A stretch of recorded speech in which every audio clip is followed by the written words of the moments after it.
This is your ultimate stop for everything sports. The Golden State Media Concepts Sports Podcast. Should I say more? From the NFL, MLB, the NBA to MMA, it's all in here. The Golden State Media Concepts Sports Podcast. Listen now.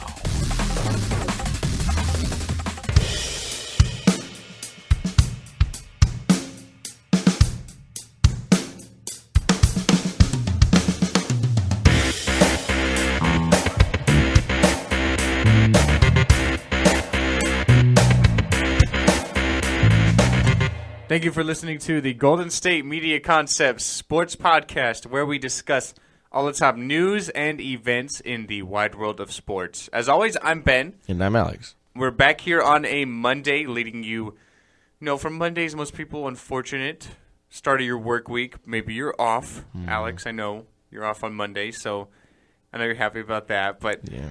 So starting you off your week here at the GSMC Sports Podcast, going to be talking a lot of football. We had NFL and college over the weekend, as well as baseball. We have the championship series in the American League and the National League.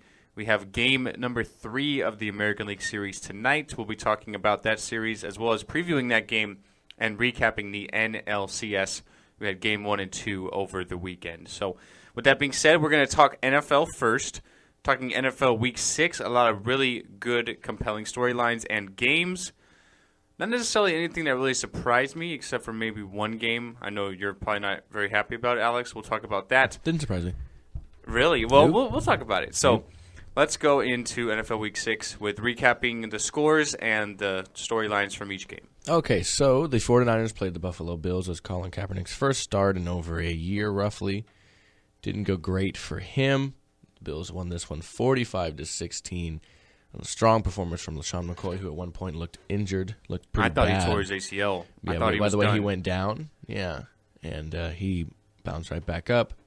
Tyrod Taylor, 179-2. Like I said, LaShawn McCoy did lead the team to that victory with 140 yards and 3 touchdowns. Kaepernick, on the other hand, 187-1, 66 yards rushing. He looked okay. He got sacked 3 times. One thing that stood out to me, though, is he still didn't look very good. No, he had a wide-open, deep ball to Torrey Smith that he still barely got to him. There's something about him. He doesn't look the same anymore. He's just not accurate. That's what we've Never all talked been. about. And 13 of 29, he completes less than 50% of his passes yesterday. Definitely not. I mean, he didn't do anything terrible. Like, he didn't turn the ball over, which is great, but he didn't do anything spectacular. You know what I mean? Really, the whole entire Niners team didn't do anything spectacular. The Bills now on a 4-game winning streak, so they look like they're doing pretty well after 2 games, not so much. Yeah. Everyone was really ready to write them off. But now they're really playing good. Yeah, they definitely had a good game. I mean, it was a good opponent to face if you want to keep that winning streak going because they just didn't look very good, the Niners. And I wouldn't say it was worse or better than a Gabbert start so far this year. So you look at it that way. Definitely not. The next game on the list, the Eagles and Redskins. The Redskins took this one at home, 27-20 over the Eagles. That's back-to-back losses for the Eagles who started the year 4-0. On the Redskins side, Kirk Cousins, 263-2. He had an interception there late in the game-ish, I think. Carson Wentz, probably his worst day as a pro. 11 for 22, 179. No touchdowns, no picks. Kind of a slow day for him. Matt Jones finally got going for the Redskins this year. 135-1 on the ground.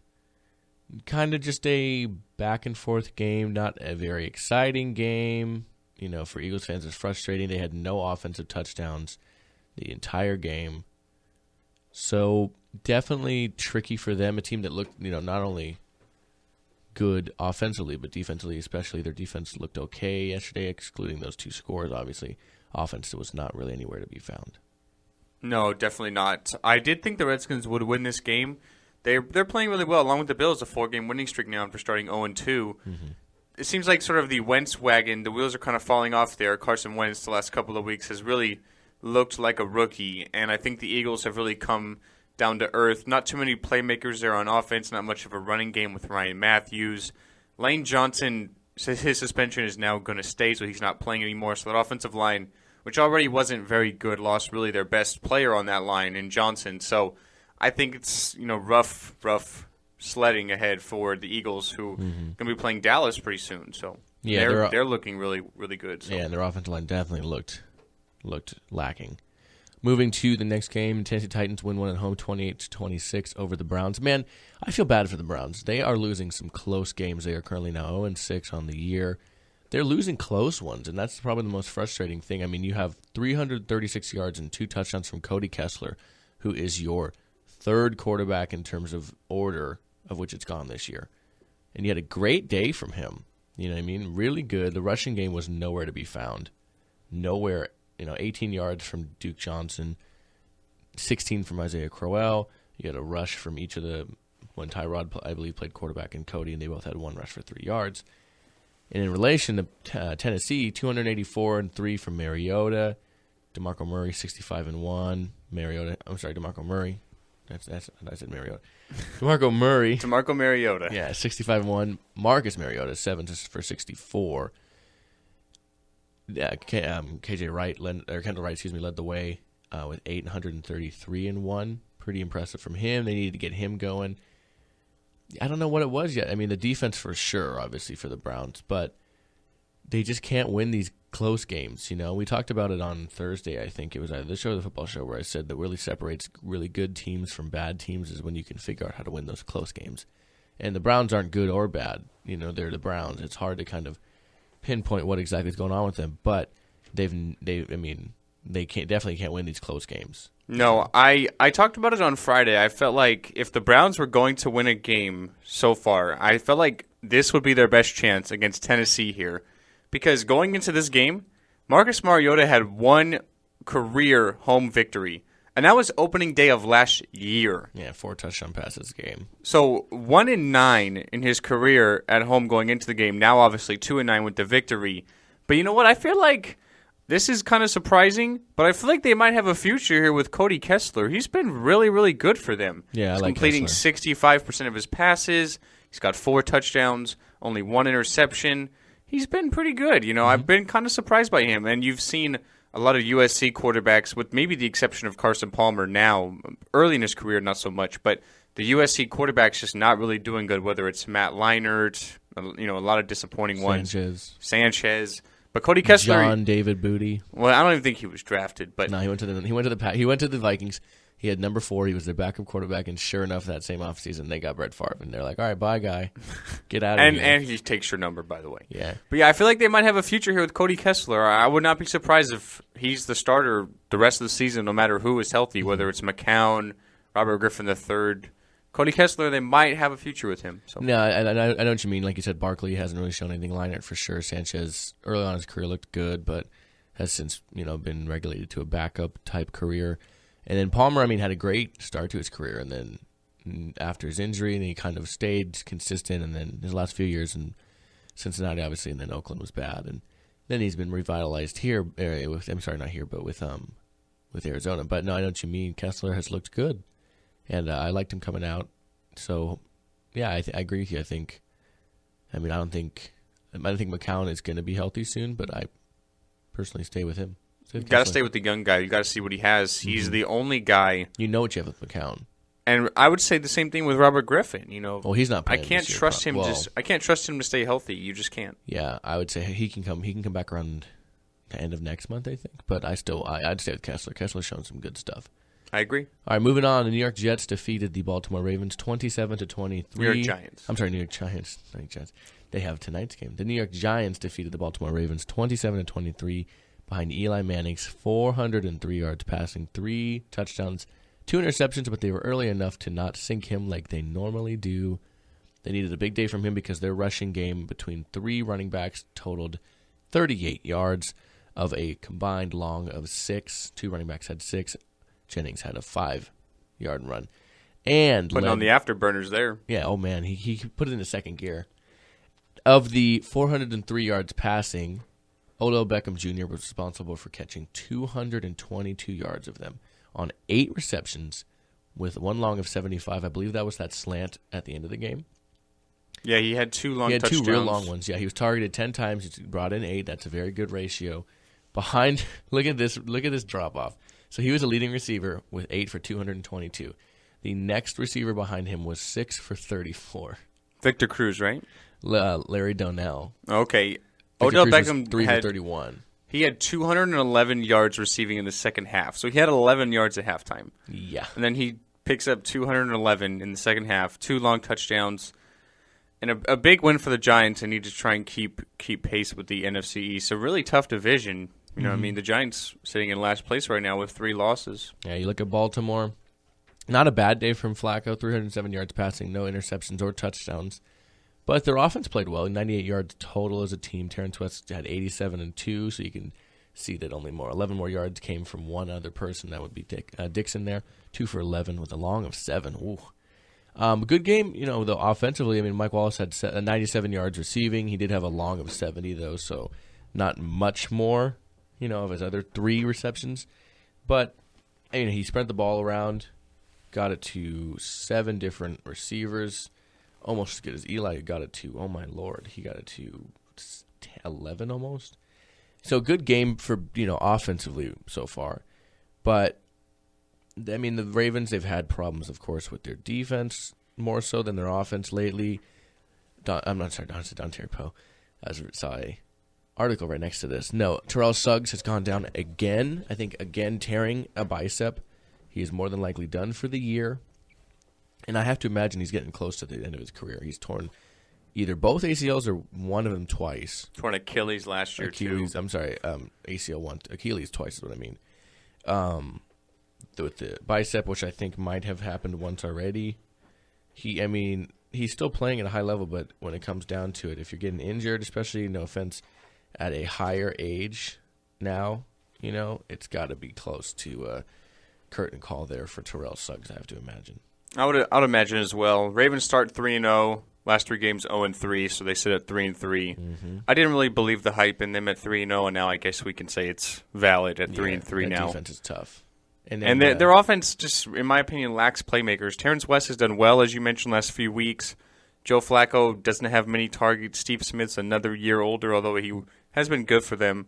And then Mike Wallace is really just a vertical threat now, so.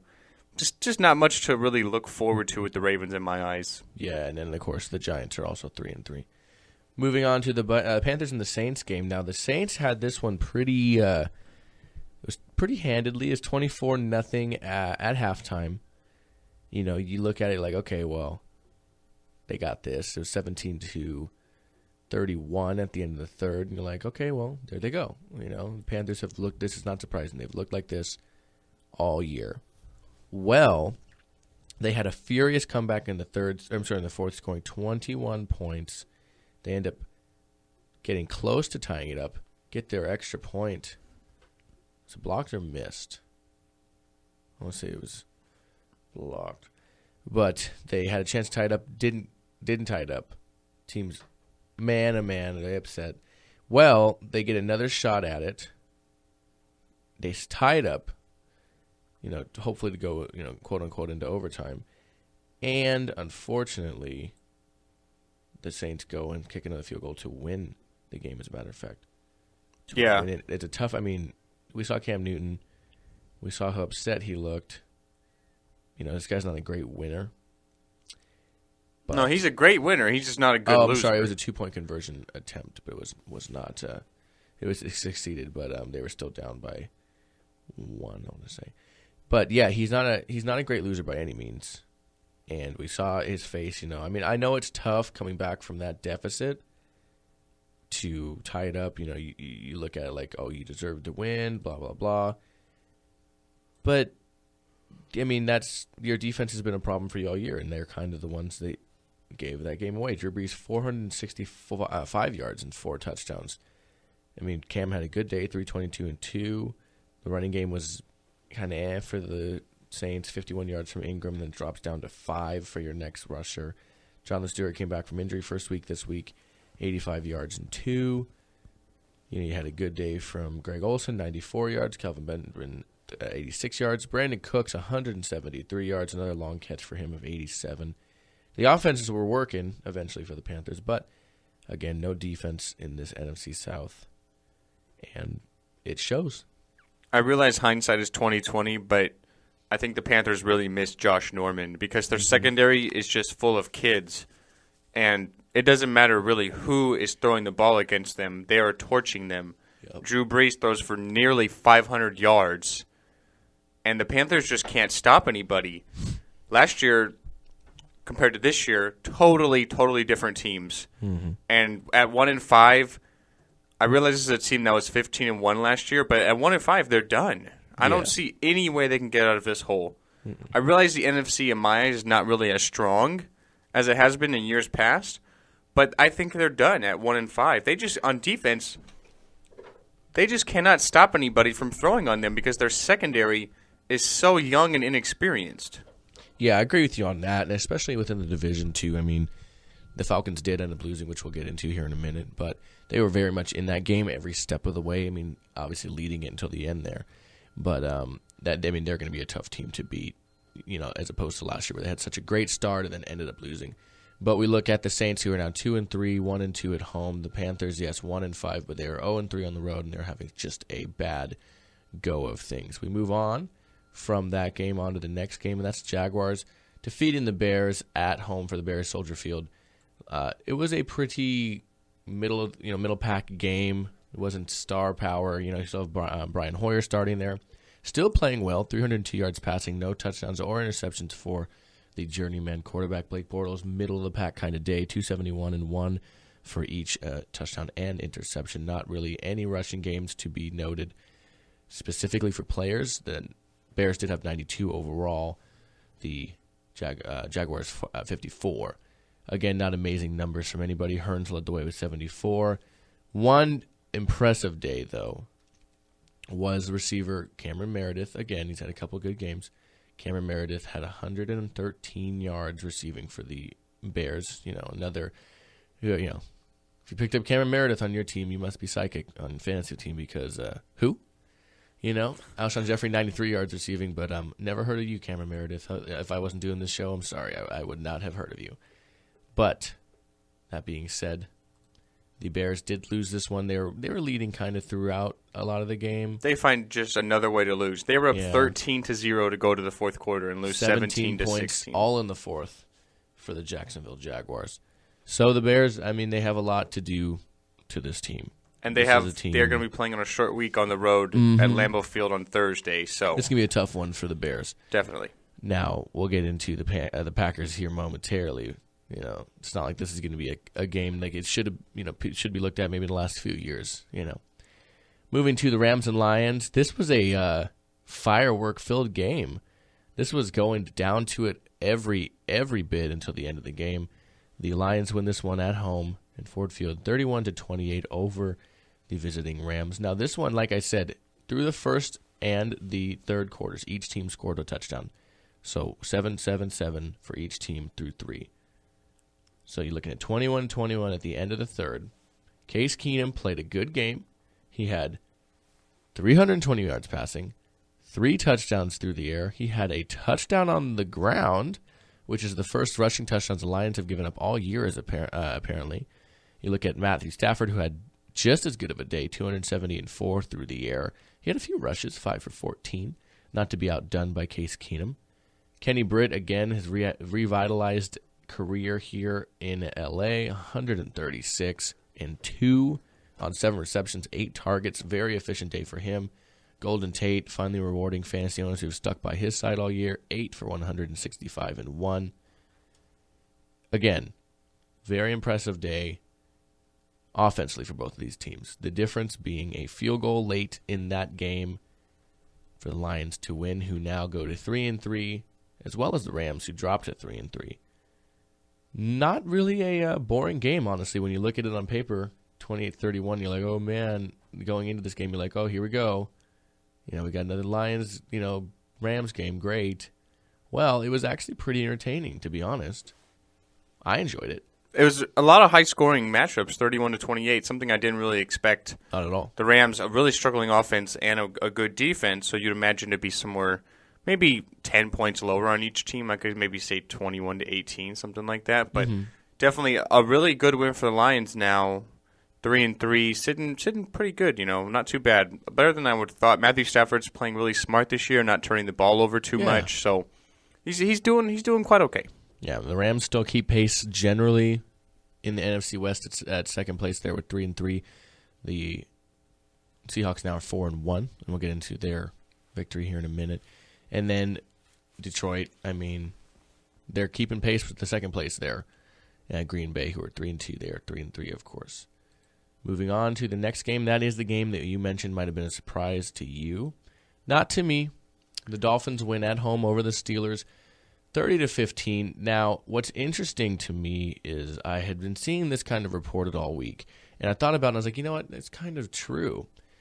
For the last few years, no matter how good the Steelers have been, they've always seemed to play down to opponents on the road. Weird losses, teams they definitely should have beat in their eyes that they lose to. Well, they lost in this game, and 30-15 makes it look a little closer than it was. Ben Roethlisberger did get hurt. He is said to have had a torn, or at least affected, meniscus tear there. He has surgery today, scheduled today, and they're saying that it's because of the distinction of the injury and the way it happened. They believe that it's better case scenario than not. They will know a timetable, after this surgery, which I don't know what time that is scheduled for today. I imagine they get it out of the way early. I always kind of feel like I know this stuff before midday, when they have surgeries. But it could be up to 3 to 6 weeks, they said. The Steelers have the Patriots next week and then a bye, and he could be back as early as the next game against the Ravens. So they'll have to see from there. Landry Jones is the presumed starter. But the big thing in this game is Joseph Ajayi ran for 25 carries and 204 yards on 2 touchdowns, with a long to end the game, as a matter of fact, 62 yards. But he lit up the defense of the Steelers, who was missing some key defensive players, whether it was Ryan Shazier, the linebacking core. They were losing off on Cameron Hayward, who was one of their big defensive linemen. This is a team that had a great rushing defense all year to this game, and you had that. I mean, the passing defense, you know what that is. You know how that's been. Travis Landry, 91 yards receiving. Gray had 81 yards receiving. You know what you get with them. And then on the Steelers side, Darius Hayward-Baywood, your leading rusher, 1 for 60 and a touchdown. It was a great reverse touchdown. He ran over Rashad Jones a little bit there on his way to the end zone. Le'Veon Bell, 53 yards.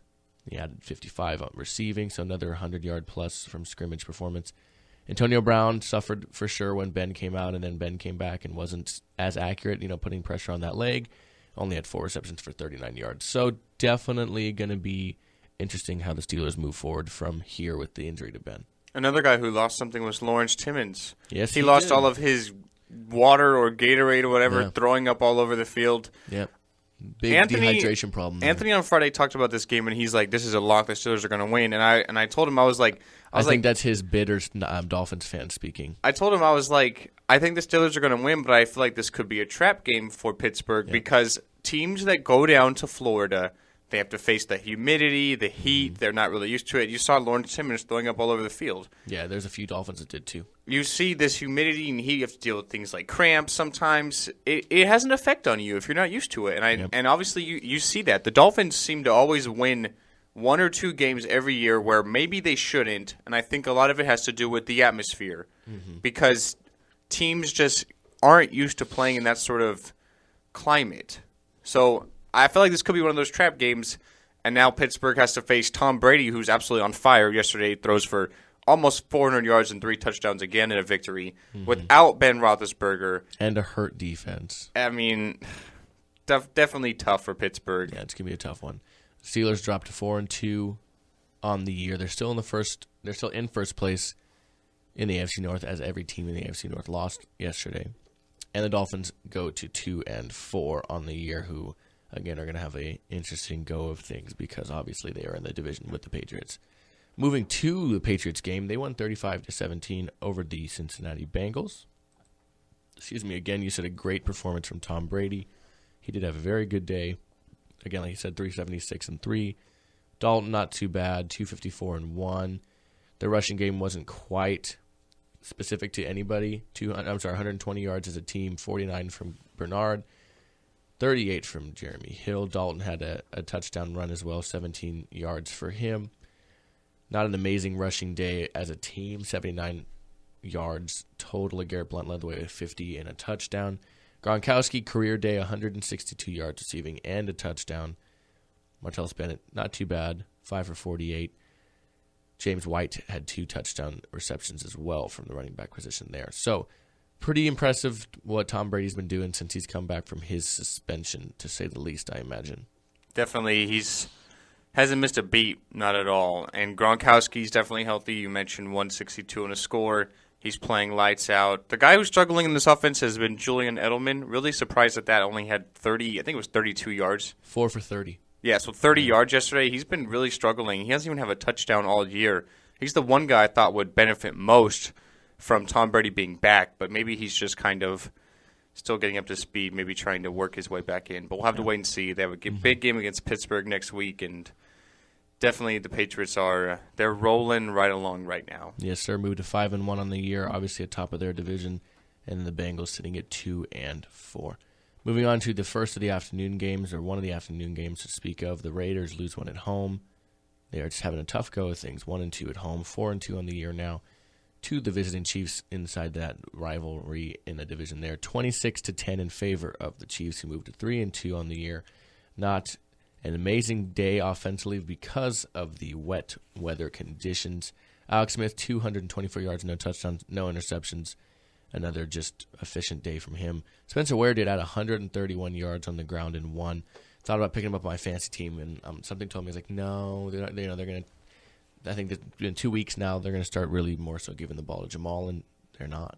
They're really just splitting really time. Just evening them up, yeah. So 131 yards in there. Jamal Charles did get his first touchdown of the year, though, on a goal line carry. 9 for 33 for him in that score.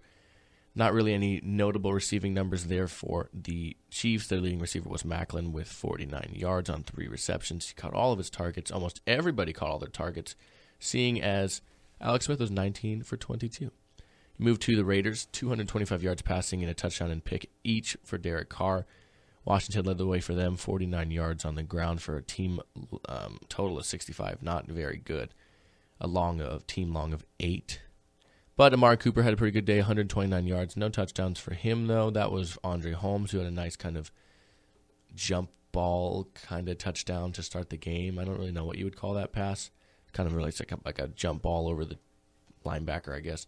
Not really great. But the Raiders lose another one at home. It's been a problem for them. They can't seem to win like they do on the road.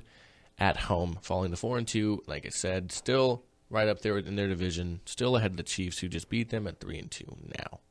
Andy Reid now 16-2 coming out of bye weeks as a head coach. I loved Kansas City going into this game, and they did not disappoint. Yeah, no, I feel like he's he has to be one of the best at coaching somebody out of a bye. Him and Belichick, they're great at it. Moving on, Falcons Seahawks, the Birds versus the Birds. The Seahawks found a way to win this one again.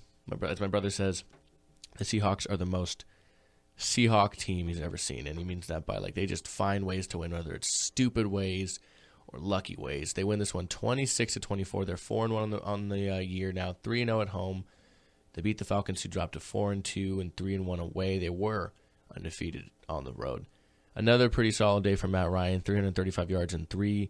Devontae Freeman led the way rushing with 40 yards, but only a team total of 52. 139 from Jones, Julio's just going crazy. The big thing for them was the third quarter. They had 21 points in the third quarter. It looked very, very strong. We're leading going into the fourth, 24-17. And the fourth quarter was their undoing. They threw an interception late in the game there, and a point that I didn't know they should have even been passing the ball. Russell Wilson, not a great day, 270, no picks or touchdowns for him. A team total of 72 rushing yards, led by 2 touchdowns and 64 yards on the ground with Christine Michael. And then their leading receiver being Jimmy Graham with 89 yards. Again, they just found a way to win this one. The Falcons should have won this game. Tell me about it. On not the final drive, but the drive before that, Julio Jones drops a slant pattern that would have basically won them the game, but instead he drops it and it becomes an interception. And Julio Jones does not drop passes in his hands, really. No. So then Stephen Hauschka kicks a field goal to give the Seahawks a 2-point lead. And then on fourth down, Matt Ryan throws deep to Julio Jones. And Richard Sherman has all of Julio Jones' right arm. He can only literally grab the ball one-handed. Oh, you mean that final pass of the game? Right, and there's no pass interference call when it was clearly obvious there should have been. And in a league where it seems like everything is pass interference nowadays, nothing is called. So the Seahawks escape and get away. I'd love the Seahawks going into this game, but the Falcons really showed us that I think they're really for real, and Matt Ryan is playing fantastic right now. Another good game on the road against a tough defense. I think the Falcons are honestly for real, and they showed that in this game. Last year, they were 5-0 and fell apart, so everyone was kind of thinking we might be experiencing some of the same things. Mm-hmm.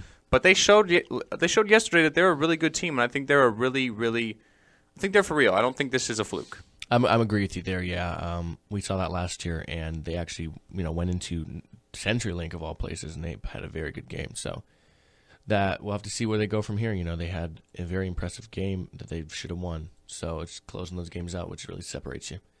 Moving to the last of the afternoon games, we had the Dallas Cowboys defeating the Green Bay Packers 30-16.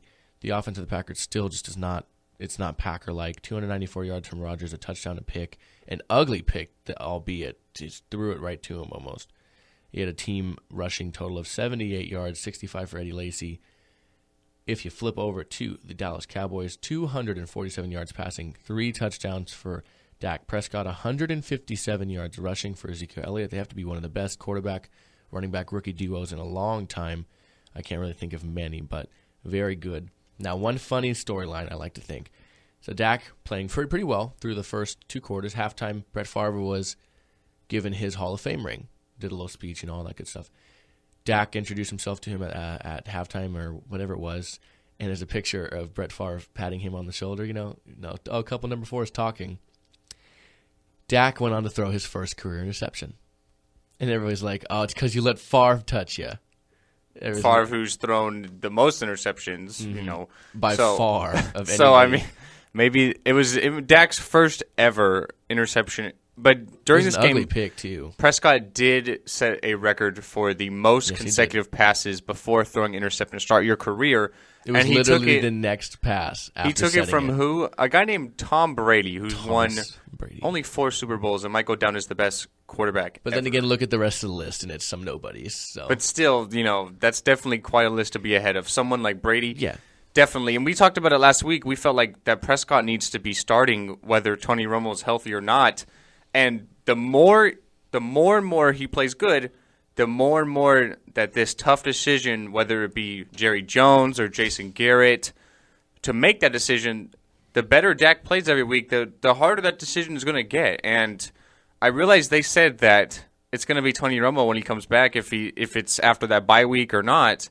I think it needs to be Dak Prescott, man. How can you take him out after he's doing this? He's leading you to 5-1, got great chemistry with the offensive line. He's winning without Dez Bryant, who's by far their best receiver.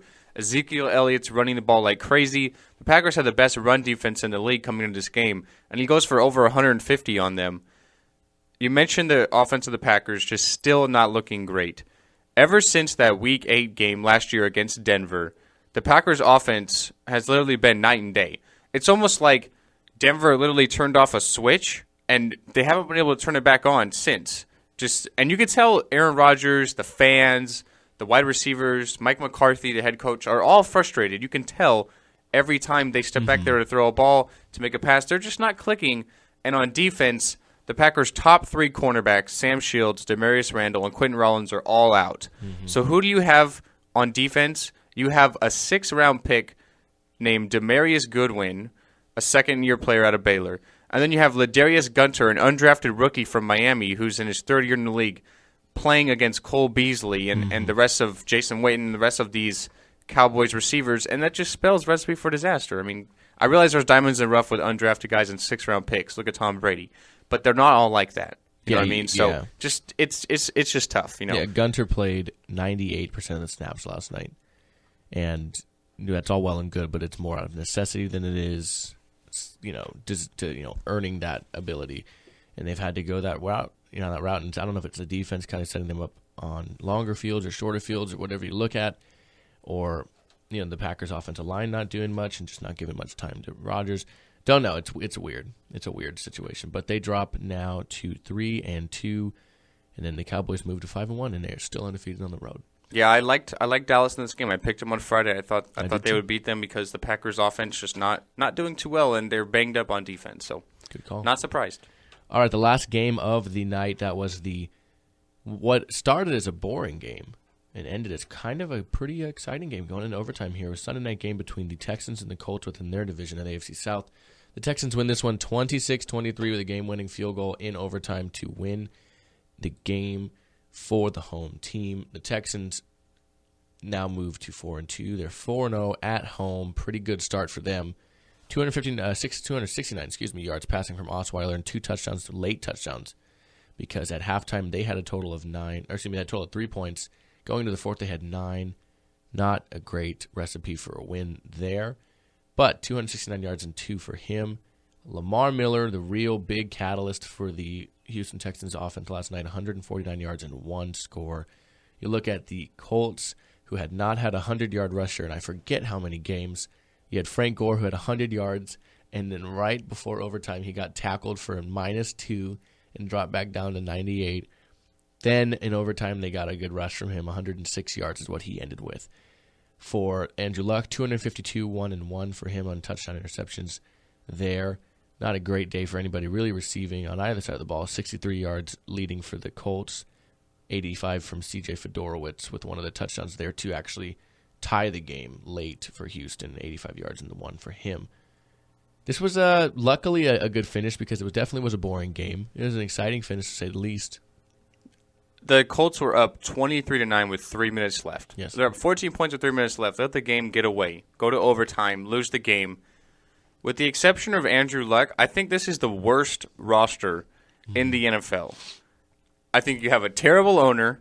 I think you have a terrible GM in Ryan Grigson. I think you have a terrible coach in Chuck Pagano. I don't think Pagano's a horrible coach. I think he just has so little to work with. I think if he had a good situation, I think he could be a really good coach. But I mean, I think just the whole recipe is not set up well. And what did Jim Irsay do? He extends GM Ryan Grigson.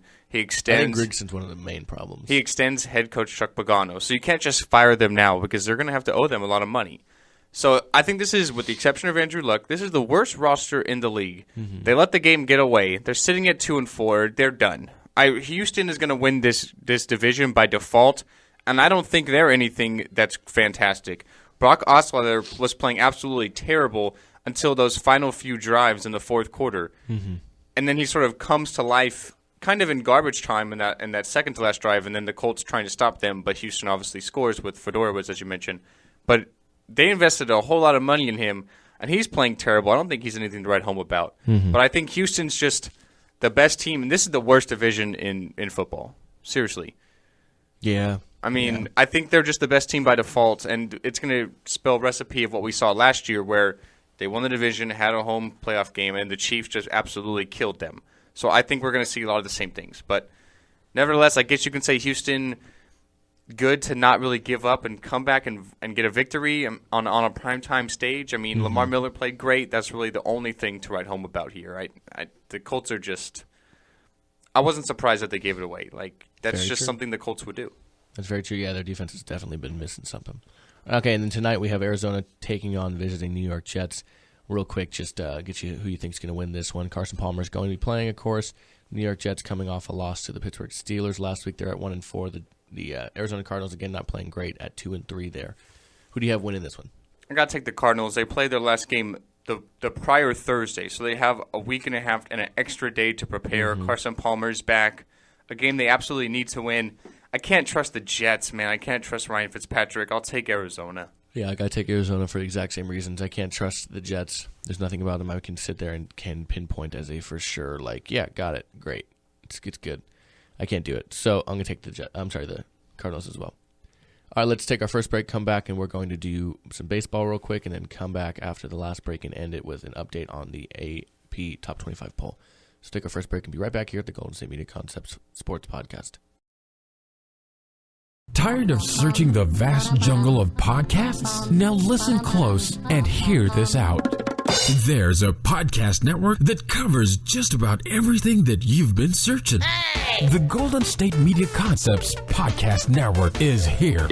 Nothing less than a podcast bliss with endless hours of podcast coverage. From news, sports, music, fashion, cooking, entertainment, fantasy, football, and so much more. So stop lurking around and go straight out to the Golden State Media Concepts Podcast Network. Guaranteed to fill that podcast itch. Whatever it may be. Visit us at www.gsmcpodcast.com. Follow us on Facebook and Twitter, and download us on iTunes, SoundCloud, and Google Play.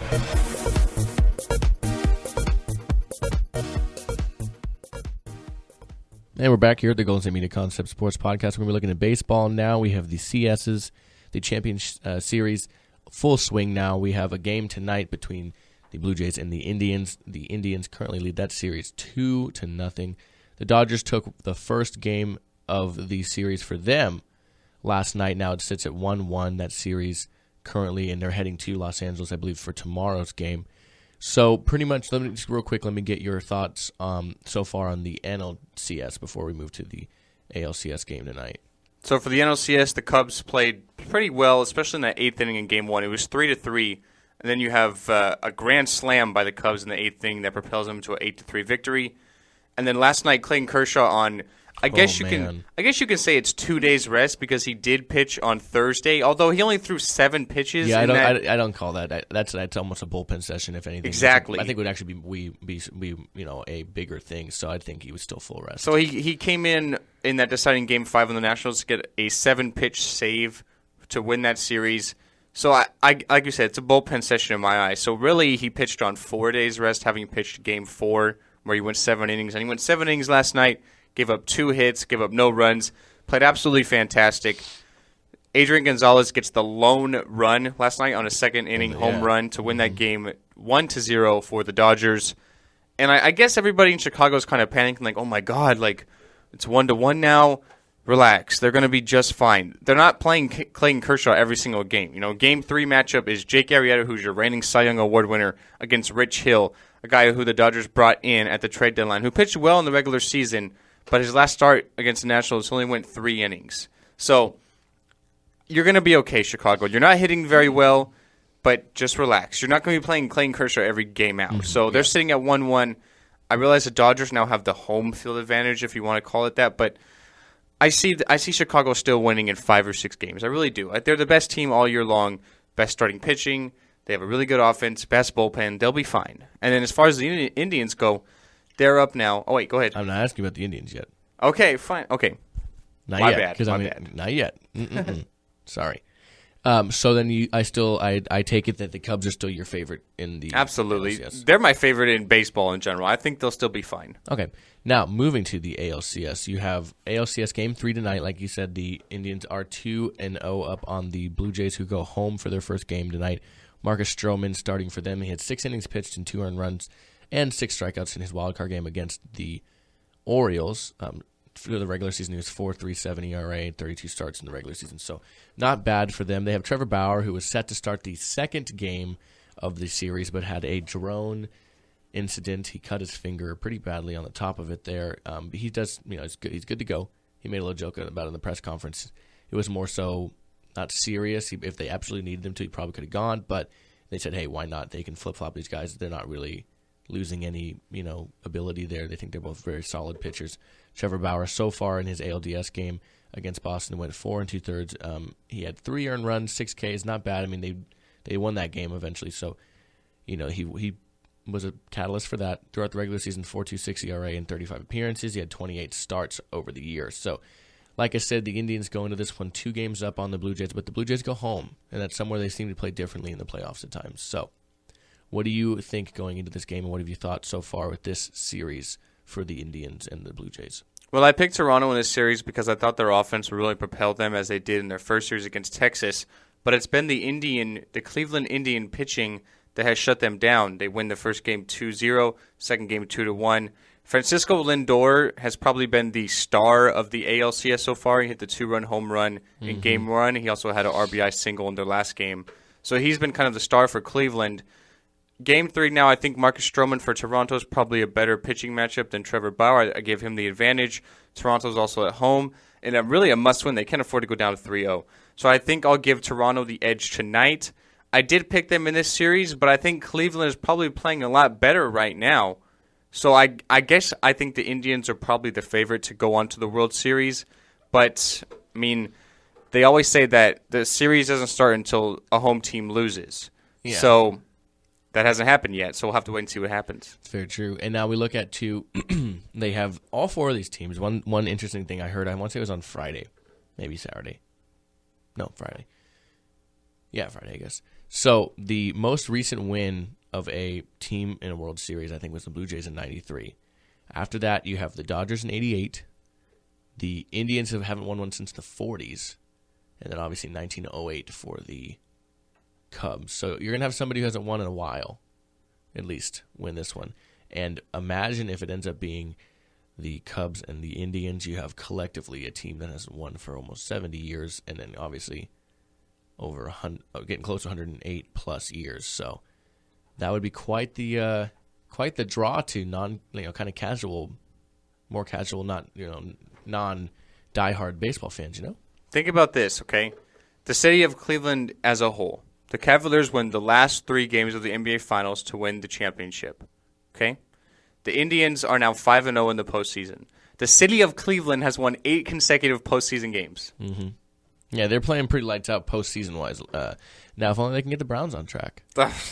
They're doing quite the opposite. They haven't won a game. If anything, maybe just put the Browns in the playoffs and see what happens. Just put them in watch an elimination them game. run the whole thing and win the table. Win the Super Bowl.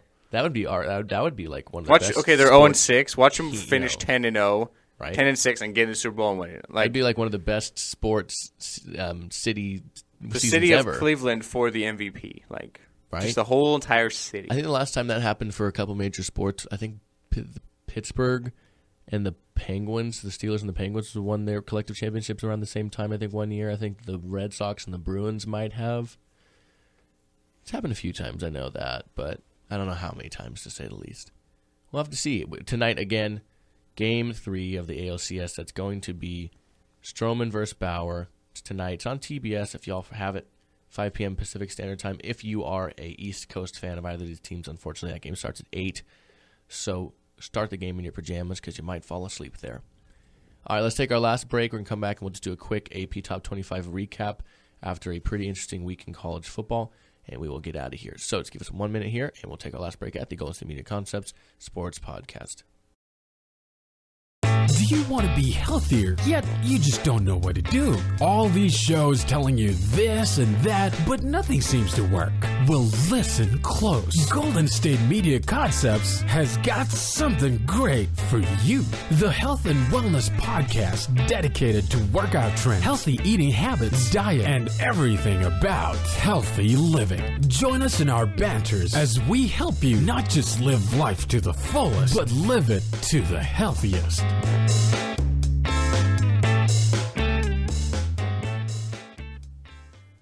Welcome back into the Golden State Media Concepts Sports Podcast. Before we end with college football AP Top 25, we have a little bit of NBA news that broke over the weekend. Actually, it was on Saturday. So the Cavaliers have re-signed J.R. Smith. It's a 4-year deal for $57 million.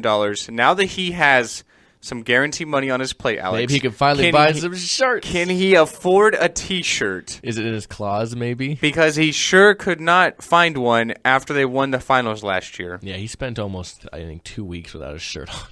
So maybe he can finally afford a T-shirt with his new 4-year, $57 million deal. He's lucky that basketball ends in a hot time of the year because he would have been quite chilly. Especially in Cleveland. Mm-hmm. Cleveland right now, probably not a fun place to be around. Maybe give it another month.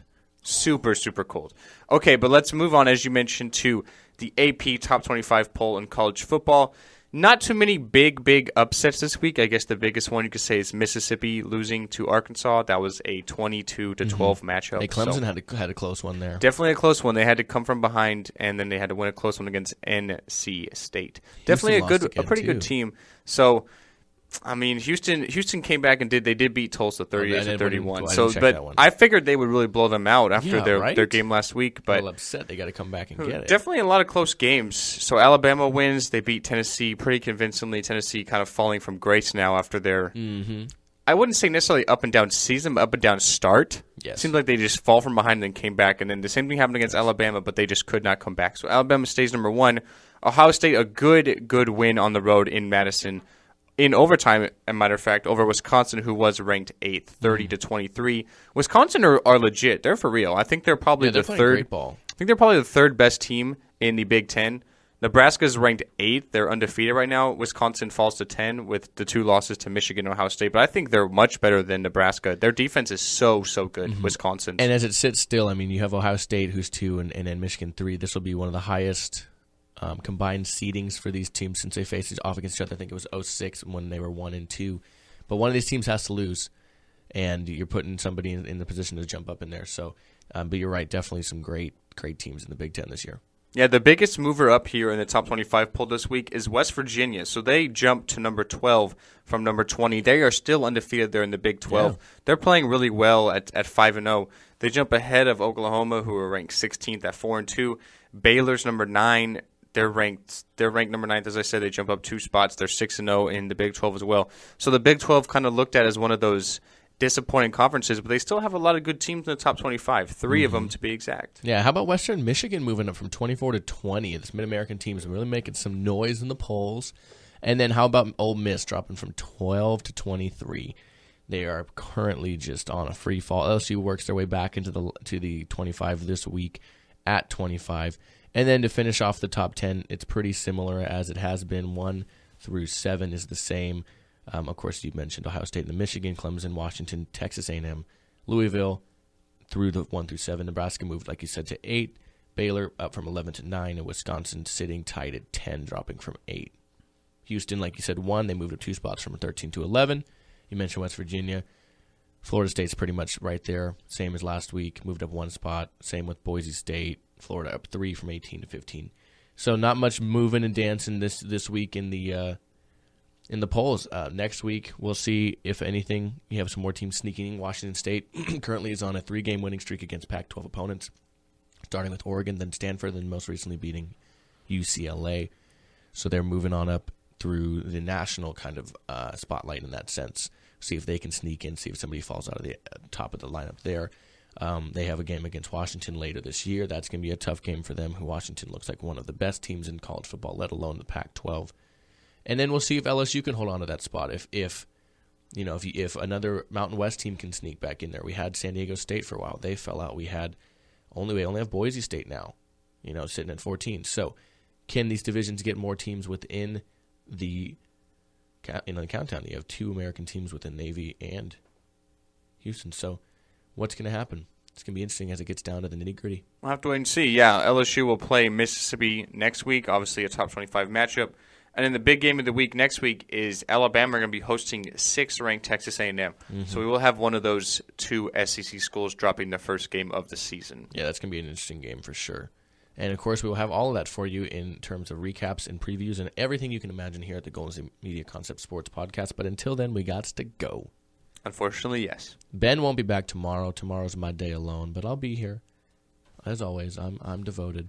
But I'll be here to bring you the news. We're going to probably recap Game 3 of the ALCS, probably update you, maybe preview the NLCS as well, and talk about the Monday Night Football game. But until then, we'd like to thank you as always for listening. For Anthony, I'm Alex. I am Ben.